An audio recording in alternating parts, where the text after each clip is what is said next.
Hi, Chris. Oh, hi there, Joanna. Welcome to the show this afternoon. Oh, you Um, still there? yes, sorry, can you hear me now? Yeah, you were just Yes, I know dipping. something happened there with the sound with the studio, probably. Welcome to the show this lovely afternoon out here in England, going out live across America. And welcome listeners to Spectre Detectives. And today we're going to talk about the Bristol riots that happened all over Bristol last night. Bristol burned. Police cars burning from the inside, people setting alight to them with the police inside. Some police are injured in hospital this morning, and there was quite a few police vans that were burned, and there was riots, and the police station was broken into, and it was all quite, not nice. Yeah, not Well, nice. got an update. My son lives in Bristol, and he was at work, but somebody that he works with was there in the morning. Apparently, the protest started in the morning, and it was very peaceful Hmm. then. How it normally starts, as it seems, with protests in England at the moment. So everything was quite peaceful and calm. It was only later on that the more disruptive element, whoever they may be, turned up and started kicking off. But it was like I was telling you last night. Bristol's known as Rebel City, and as you're coming in on the road, um, there's a very cliffy area, and over the by the Bristol Suspension Bridge as you're coming in, there's big rocks, and somebody's written on a rock, "Welcome to Rebel City." So it's always had a bit of a reputation for being a radical place. And in the past, there's been riots in Bristol in the St Paul's area, but that was black people who were really peed off, I think, with policing. Hmm. Not And many, not many not many people not many black people there. It was mainly white people, young people. I would say in their 20s, probably yeah, maybe 30s. this one last night, it looked that way. I don't know. It was hard to tell because the footage from the police vans being set on fire and all that, it was at night, so Yeah, you couldn't really see, and a lot of people had masks on a still. lot, a lot of Uh, people. It was handy the mask thing. Um, yeah. and a lot of people are saying that it's in response to Priti Patel's police state bill, the legislation that threatens to increase police powers, promising up to 10-year prison sentences for so much as serious annoyance. And some people say that, it was George Soros founded. The riots, I mean, planting people in and paying people. And of course, we all know that MI5 have people undercover in organizations, in, Facebook groups, and they're easily infiltrate to, and then go along and then start the violence. And then, of course, it's easy to rope everyone, to manipulate, if you have a leader personality, to manipulate others into sort of carrying on with you. I mean, when feelings are running high, that'd be a piece of piss to do. So we know that that can be orchestrated, and it does stink a little bit that, oh, the bill is going through, and this is a massive excuse to get your general people sitting at home, to get them to say, oh, we've got to have this now, we've got to have this, because look at what's happening. We can't have people going crazy like that, because it scares most people, to see so much chaos, and then they have to bring this order in. So I think that it's worked pretty well now for this bill to go through. Well, in my experience of being involved in political movements in the UK since I was very young, every single movement is infiltrated by Yeah, of the course, yeah. intelligence, every single one without fail. Hmm. So that's a given. I mean, the from what I can see, the government are trying to look like they're responding to things like the Extinction Rebellion protest. As an example, not saying it's wholly based on them, which sort of shut down bits of London a few months back, and the statue toppling and things like that, because that's part of the new legislation, isn't it? But people are pointing out you can get 10 years for damaging a statue or toppling it, and 5 years for rape. So what the hell is going on? But I think there's been a lot of generally speaking, public displeasure with the police in the UK, building for a couple of years, and it seems to have reached peak anger with Sarah Everard's murder by a Met police officer, allegedly, like we discussed in the last show. Just a general public displeasure. I mean, basically, how the police were in the past resembles nothing like how the police are now. And there's a lot of unhappiness about that. I mean, you could argue things have to change with time, you know, modern policing has to reflect society, communities to serve, but that's true, but the police aren't policing anymore, and they're politically motivated and going along with agendas, and that is deeply disturbing to a lot of people.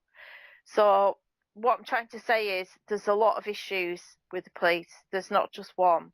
And this on top of everything, I think has just kicked off a lot of I mean, so on Saturday in Hyde Park as well, and around London, there was a huge march through London, anti-lockdown protest. Yeah. Huge, thousands of people. I mean, I was shocked. And then again, that was fairly peaceful considering the amount of people that were there.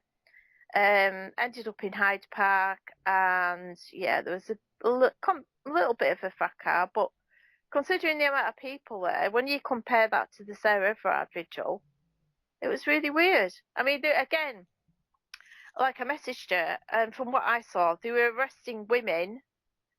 This is on Saturday in Hyde Park, but the women they were arresting were elderly and Chinese women and a Southeast Asian woman. And that, and somebody, yeah, strange, because they would be like, you know, not really sort of controlling anything. So I don't know what's going on there.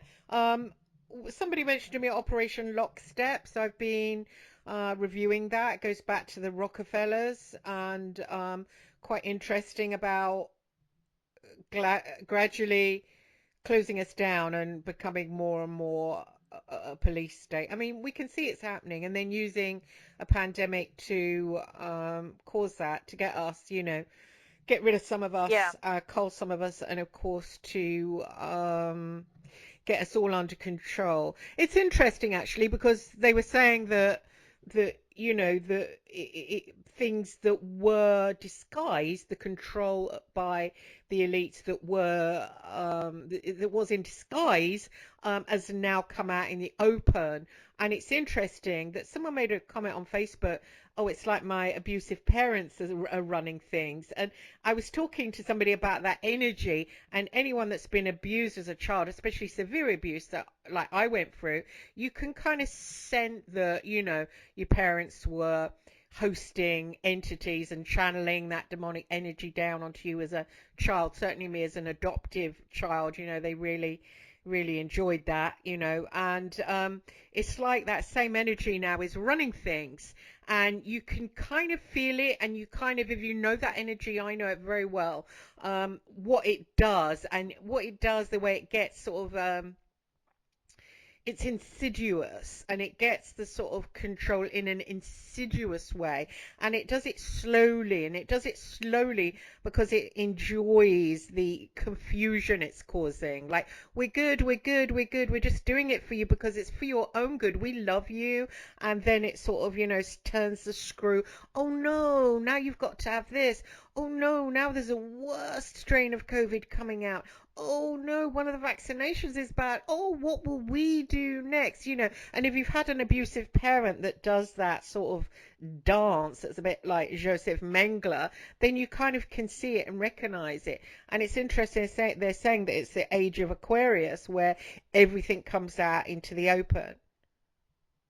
And It's like that energy is Um, coming out into the open, and now, I mean, I've always known that this world is just it's satanic from top to bottom. I don't think there's not one good thing about it, and I know, that there's love, which is good, love of a child, you have a child, but at the end of the day, that love goes. Well, okay, they get older, what have you, and you've got beautiful beaches and making love and all that. But at the end of the day, these things are like so transient, and there's an eternal kingdom somewhere where you can have beautiful things eternally. We don't need to be in this poxy little palace of lies. I mean, there's so much evil. It's just swimming in evil. It really is. And what I resent sometimes is people that don't know about it, because their lives are like sweet as, and they don't seem to wake up to evil. And it's almost like, in a way, you kind of look at what's happening now and you think, well, good. Maybe people will wake up and start looking at God, start looking at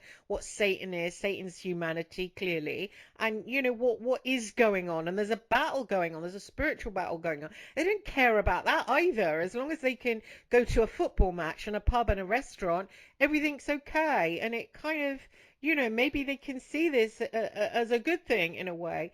That they're recognizing now there's a lot of suffering going on in the world. Just because we're not having it out here in the West doesn't mean it doesn't exist. I mean, this place, it is just perfidious. I don't even know what that word means, but it came into my head. Sorry. I just having that Brian Harvey thing with him chatting away to his muckers that come on, and I'm part of the establishment. Ooh, I'm part of the elite. Yeah, man. I'm just gonna stroll around my mansion now in a minute, and none of that black mold going down, none of that fear because I'm one step up from the street. Who know? I'm an elite. What an just really, I can't even, words fail me. The amount of shit I've been through since I've arrived on this third dimension. I mean, I loathe it here with every jot of my being, and he has a cheek to say, "Oh, you're part of it." What do you know? I mean, whoa! If he wants to meet me for a little ruck, as they call it, I'm willing to roll round his front garden with him. I really am. I just, I'll roll round. I'll probably end up crying and giving him a hug, and saying, I'm not here to hurt you. I'm not here to hurt you, and just hugging him at the end and crying. yes, it's all very delusional and egocentric, isn't it? Well, it's Um, not as if I haven't had that before. There's people in the truth movement, they come forward. Miles Johnson being one of them. Oh, I work for XMI6 agencies. Oh, Max Biz has died, and that's spooky. So, oh, Joanna Hart must be, stop using that Joanna, man. It's something I used when I wanted to be Joanna Lumley. Please stop using it, Miles. But, coming out of that on that, Fluffy Kerry's show. She didn't stop him. I think if you blank someone totally, you don't get to speak about them on your show or host other people that are speaking about them. uh, it's just so tedious and pointless But and what's happening navel now? gazing. Oh yeah, but what's happening now is that evil just and it's only, I can see it, that it's only going to get worse and worse and worse and more suffering. And I think as well, when you get, it's almost like there's been targeted individuals and they've been suffering quietly and just waiting to die, because that's all you can do when you're a target individual. There's no fighting back. And then when people that are hosting entities come at you, you can't even fight back then. You fight back sometimes with anger. Well, they just use that against you because they've got entities helping them. And then you kind of fight back in other ways. Well, that doesn't work. There's no fighting back. So you have to adopt a certain attitude of humility. I think humility and trying to connect to God. And I think that's what everyone is going to have to do, because the riots in Bristol and setting fire to a cop car, I mean, at the end of the day, they are working class people, trying to feed their families. And people might say they were shouting like, choose your side, choose your side. And I do see that. And I suppose some of them might leave. And, if things get worse, then they are going to be like the SS to to the rest of us when things get really, really bad, which I think they're going to get really, really bad, where people, might even get shot in the street, if they start getting out of their prams. I mean, I can envisage that happening. Um, I've got my doubts about how many working class people were there in Bristol because it's a very, very middle class place. I mean, it's so expensive to live there. There is Hmm. a lot of money in Bristol, and it's very near Bath as well. And you know what, like the southwest is, it's a very wealthy area of England. So there'll be quite a strong middle class anarchist uh, faction, I should imagine, just like there is in a lot of places that are going through similar things. It's like I don't know how you pronounce his second name, Andy Ngo Ngo. I saw his tweets last night about Bristol, and he was saying that it's England's Portland. Like the Oh, I've things that heard that. happened in Yeah. Portland. Yeah. So, and he's right, and it is in a way. I mean, obviously there are a lot of working class people in Bristol. I mean, it's a port town, isn't it? It's a maritime town traditionally, but I think it's got a lot of Masonic elements to it, Right. and a lot of ancient history as well. There's a lot of ancient mystical stuff because the southwest is very powerfully magical. Anyway, if you start talking about energy, but it's a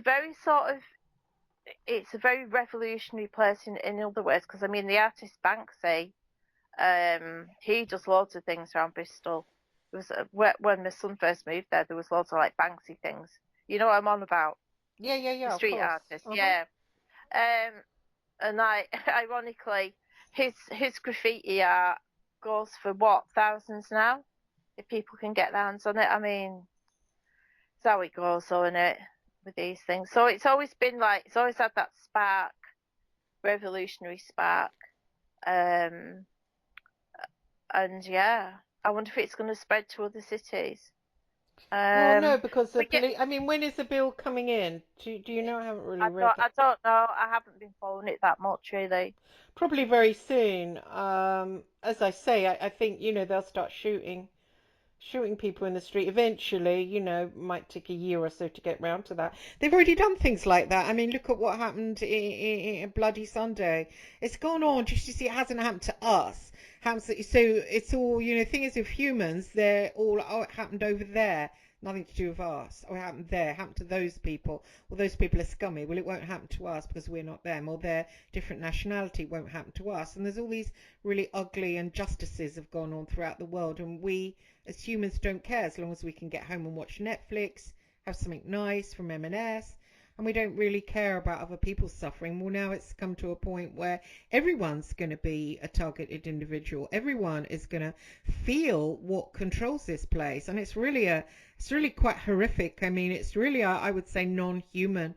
I was telling my son to watch the movie Oblivion with Tom Cruise and to twig what's actually happening, and also in that Netflix series, the Netflix series Colony, because these advanced beings, they always do tell us what's going to happen before it happens. It's like kind of a law of the universe. And watching Colony, that series, the same thing, like on curfews. I mean, what is it in Denmark or the Netherlands? They have to be indoors at 9 p.m. What has that got to do with a virus? I didn't really understand. I mean, if you want to go out, I quite like going out for a walk at 9. I mean, everything's nice and quiet. I mean, if you want to walk out, if you want to walk the dog, if you want to walk over and see somebody, 9 o'clock is a nice time, especially in a summer evening. But these people are on curfew. What the hell's curfew? Mm. It's like World War II. I just wish people would wake up and smell the coffee, that this is something that's taken over and it's something that's not going to ever relinquish control. In fact, if anything, it will get worse. The thumb screws will start. So all this, like the riots in Bristol, it's almost like it's watching a sort of moth at the window trying to get out, and sort of and it's not gonna, and it's not gonna get out, you're gonna squish it at any moment, and you can see that it's gonna get squished.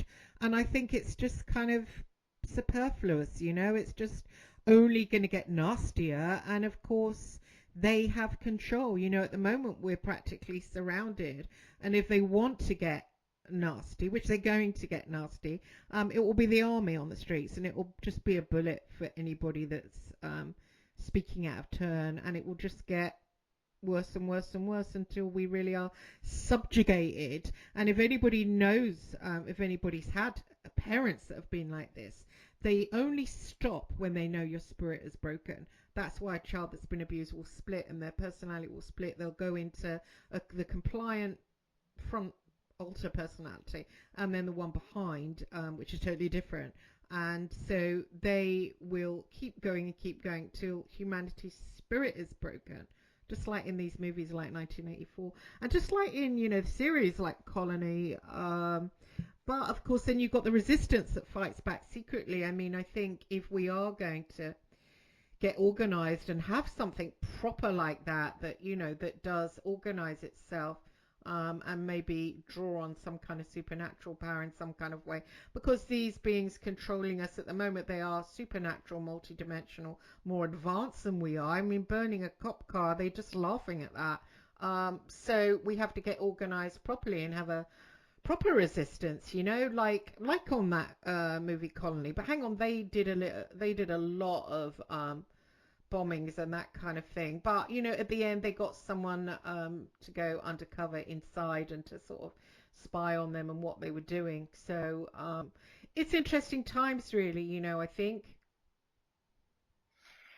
Well, yeah, but then there's people who don't want to come out of lockdown and think lockdown should be a lot stricter, and they think it should go on until October. And so within all that you're saying, there are people that are calling for.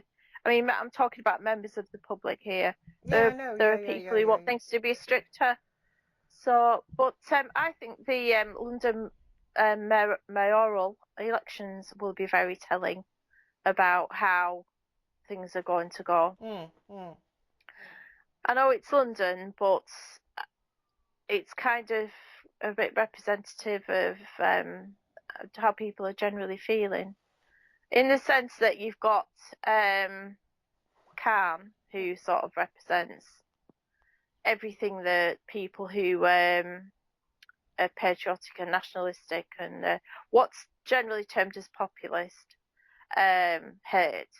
And then you've got people like Lawrence Fox, who are like sort of like the poster boy, because he's handsome, he's good looking, he's an actor, Mm. he's obviously very well spoken, confident, and he's like, oh yeah, we want him, he'll really represent us. And then you've got David Curtin. I'm not quite sure what he represents, but he seems to be more like the down to earth, practical kind of solutions. Sean Bailey, who is a black fella who's a native Londoner, worked with lots of youth groups, youth worker. He's conservative though, but sort of, out, for the people, not for ideology kind of thing. Let's get London sorted. And then you've got Brian Rose, who's a bit of a sort of an outlier, Mm. who was banned off YouTube, wasn't he, for talking to David Icke and Mm. questioning the agenda, just like you're saying, like you're describing things getting more and more strict. All right, it's only social media, but social media is a big part of everybody's lives at this point in time. Yeah, of So to course. be banned or to be silenced because you had David Icke on, who questioned everything COVID and everything, and like you were saying, Operation Lockstep, blah blah blah, speaks volumes. So he's coming in. So I think that's kind of going to be a snapshot, a limited one, but however, a snapshot of how things are going in the country generally, whoever gets in the London election. I think it's in May. I'm not quite sure. Yeah, it should be, shouldn't it? That's when the local elections are. Mm. So, but yeah, it's a very strange state of affairs in general. I just think people are feeling unsafe, and that's strange in our country because we have been a safe, secure country that's peaceful, Mm-hmm. and you are safe. You can walk down the street we used to be able to. I know. Uh, Oops, yeah, what's that and noise? Sorry. Oh, that's my son. He's have come you out of not? Have they school. not Sorry, come? yes, that's my son. He's come out of school. I'm gonna have to shoot through and pick him up, Okay, annoyingly. But at okay, least we Chris. got to do a quick fast blast about the Bristol riots, which I wanted. So, We did. Well, I'm talking to the son again tonight, so maybe I'll get some more info. excellent. Then we can post it underneath and start a conversation.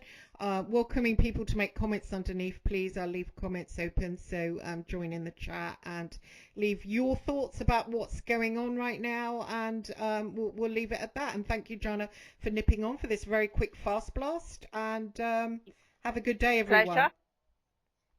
Good day, everyone, and be safe.